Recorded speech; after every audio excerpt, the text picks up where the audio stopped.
আমি সুদীপ্ত এবং আপনি দেখছেন আপনার প্রিয় ইউটিউব চ্যানেল কর্মকার নার্সারি। বন্ধুরা, আজ তোমরা টাইটেল দেখেই বুঝতে পেরেছো আমি কি নিয়ে ভিডিও করতে চলেছি। হ্যাঁ বন্ধুরা, আজ আমি ডালিম গাছ নিয়ে ভিডিও করতে চলেছি। ডালিম গাছ হলো আমাদের মধ্যে একটি অতি জনপ্রিয় ফলের গাছ। এই ডালিম গাছ কিভাবে টবে প্রতিস্থাপন করতে হয় এবং বাড়ির ছাদেই এর অসাধারণ ফল আনতে হয় সেটাই আজ আমি আপনাদের দেখাবো। বন্ধুরা, এই ডালিম গাছকে চেনার একটা খুব সুন্দর উপায় আছে। ডালিম গাছ সাধারণত দুই প্রকারের হয়ে থাকে। একটা হলো এক প্রকার ডালিম গাছ শুধুমাত্র পুরুষ ফুল দেয় এবং এক প্রকার ডালিম গাছ পুরুষ স্ত্রী উভয় রকম ফুল দেয়।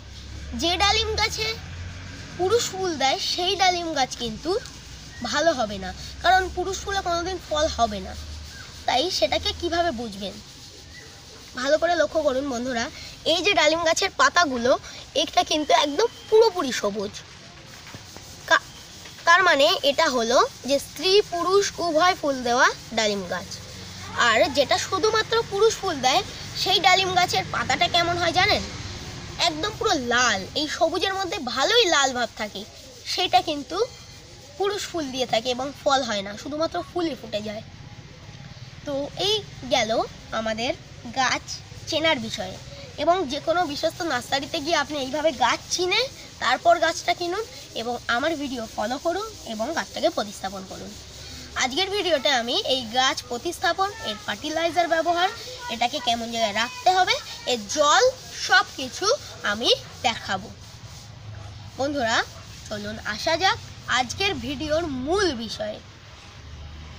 একটি গাছ আমি যখন প্রতিস্থাপন করি আমার ভিডিওতে, সবার প্রথমে আমি যেটা দেখিয়ে থাকি সেটা হলো গাছের এই টবের ব্যবস্থাপনা। এটাকে ড্রেনিং সিস্টেম বলা হয়। তো টব ব্যবস্থাপনার জন্য আপনার লাগবে একটা ঢেউ খেলানো খোলামকুচি। এই ঢেউ খেলানো খোলামকুচি বন্ধুরা দেখুন, একটা অংশ নিচু এবং একটা অংশ উঁচু। এই যে বন্ধুরা, এই টবে সব গাছ লাগানোর টবে কিন্তু একটা করে হোল থাকে। এই হোলে এই যে নিচু অংশটা সেটা আমি এইভাবে রেখে দেবো এবং উঁচু অংশটা কিন্তু ওপরের দিকে থাকবে। বন্ধুরা, আমাদের ড্রেনিং সিস্টেমের এই প্রথম স্টেপ হয়ে গেল। সেকেন্ড স্টেপ, স্টোন চিপস, পাথরের ছোট ছোট টুকরো ব্যবহার করতে হবে। দিয়ে এই যে খোলামকুচিটা আমি ব্যবহার করছি এটাকে পুরোপুরি ঢেকে দিতে হবে। দেখুন বন্ধুরা, আমি এটাকে পুরোপুরি ঢেকে দিয়েছি। এবারে প্রয়োজন হবে বিল্ডিং তৈরি স্যান্ড, যেটাকে রেড স্যান্ড বলা হয়। এই রেড স্যান্ড দিয়ে একটা সুন্দর স্তর বানিয়ে এই পাথরের টুকরোগুলোকে এইভাবে চাপা দিয়ে দিতে হবে। আমি দিয়ে দিয়েছি চাপা। দেখুন বন্ধুরা, এই যে ব্যবস্থাপনাটা করলাম, যে কোনো গাছ লাগানোর আগে এই ব্যবস্থাপনাটা খুবই গুরুত্বপূর্ণ। কারণ এই গাছটা এইভাবে ব্যবস্থাপনাটা করলে কিন্তু জল আর দাঁড়াবে না, ড্রেনিং সিস্টেমটা ভালো হবে। তো আমাদের ড্রেনিং সিস্টেম তৈরি হয়ে গেছে বন্ধুরা, হয়ে গেছে। তো এবারে এই মাটি আসি, মাটির বিষয়। আপনার ডালিম গাছ প্রতিস্থাপন করতে হলে যে মাটির প্রয়োজন সেই মাটিটা হলো বেলে দোআঁশ মাটি।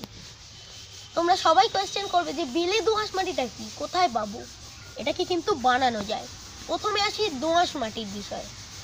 দোআঁশ মাটিটা কিন্তু আমি বলছি কেমন হবে, অর্ধেক নদীর বালি মাটি যেটাকে সিলভার স্যান্ড বলা হয় এবং অর্ধেক কাদা মিশিয়ে কিন্তু দোআঁশ মাটি তৈরি হয়।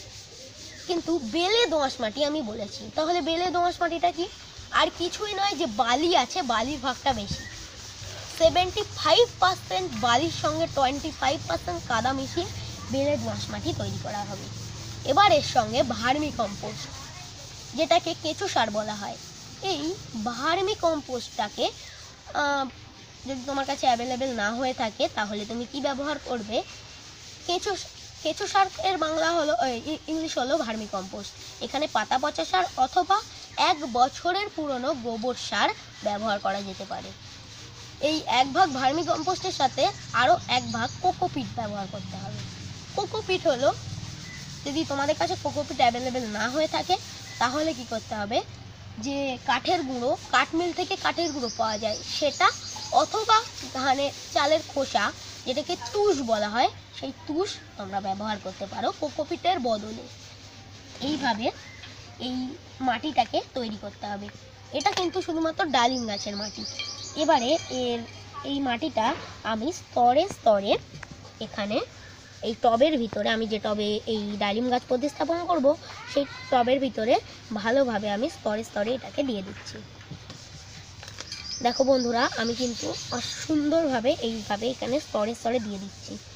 গাছটা কিন্তু লাগানো সৌন্দর্যের উপরেও কিন্তু একটা গাছের দেখা সৌন্দর্য নির্ভর করে। দেখুন বন্ধুরা, আমি প্রথম স্টেপের মাটি আমি দিয়ে দিয়েছি। তো এবারে যে ডালিম গাছটা আমি প্রতিস্থাপন করব সেটাই পলিব্যাগ থেকে বার করতে হবে। এই পলিব্যাগটা কেটে আমি এই গাছটাকে বার করছি।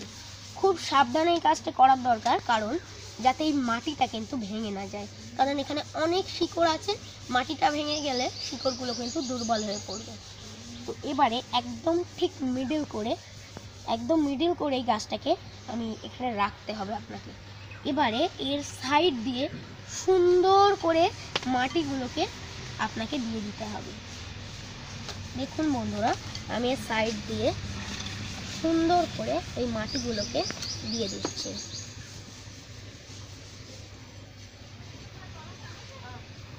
দেখুন বন্ধুরা, এই গাছের আমার মাটি দেওয়া কিন্তু হয়ে গেছে। দেখুন বন্ধুরা, আমার গাছ প্রতিস্থাপন কিন্তু হয়ে গেছে। গাছ প্রতিস্থাপন আমার হয়ে গেছে। এবারে যেটা কাজ সেটা হলো জল দেওয়া। তাই আমি গাছটাকে ভরপুর জল দেব। দেখছো বন্ধুরা, আমি কিন্তু গাছটাকে ভরপুর জল দেবো, একদম কানায় কানায় জল ভর্তি করে ভরপুর জল দেবো।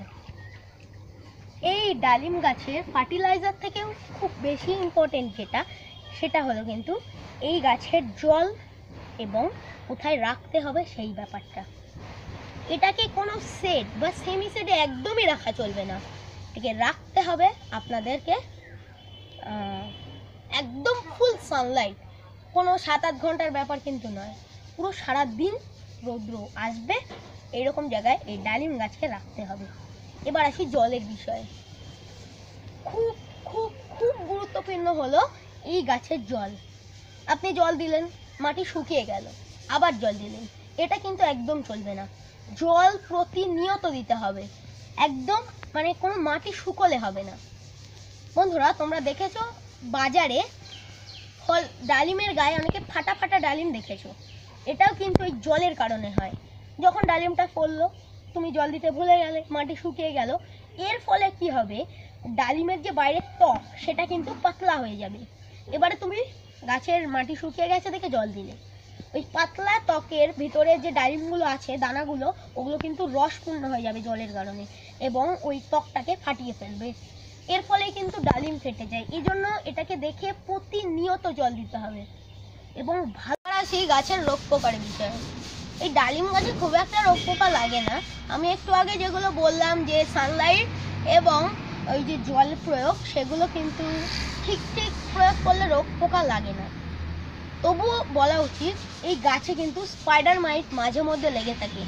তাই জন্যে বায়ো 303 প্রতি 1 লিটার জলে 20 ফোঁটা মিশিয়ে গাছে 1 মাস অন্তর স্প্রে করলে আর স্পাইডার মাইট কিন্তু লাগবে না। এবার আসি গাছের ফার্টিলাইজার বা সারও লাগবে না, লাগেও না। তো 1 মুঠো গুঁড়ো ফলের সঙ্গে 2 চা চামচ হাড় গুঁড়ো ভালোভাবে মিশিয়ে প্রতি 1.5 মাস অন্তর 2 চা চামচ করে গাছের গোড়ায় ছড়াতে হবে। তার আগের দিন গাছটাকে খুশে জল দিয়ে রাখতে হবে। আমি সবসময় বলি সার প্রয়োগ করার আগে যেন মাটিটা একটু ভিজে ভিজে থাকে। তো এইভাবেই কিন্তু বন্ধুরা সার প্রয়োগ করা হবে।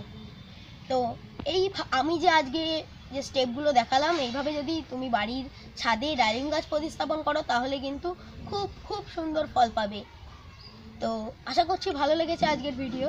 যদি ভালো লেগে থাকে তাহলে অবশ্যই লাইক, কমেন্ট, শেয়ার করবে এবং অবশ্যই সাবস্ক্রাইব করবে এবং পাশে থাকা বেল আইকনটিকে প্রেস করবে আমার চ্যানেলের নতুন নতুন ভিডিওগুলিকে সবার আগে দেখার জন্য। তো বন্ধুরা, আজকের জন্য এটুকুই, দেখা হচ্ছে পরের ভিডিও।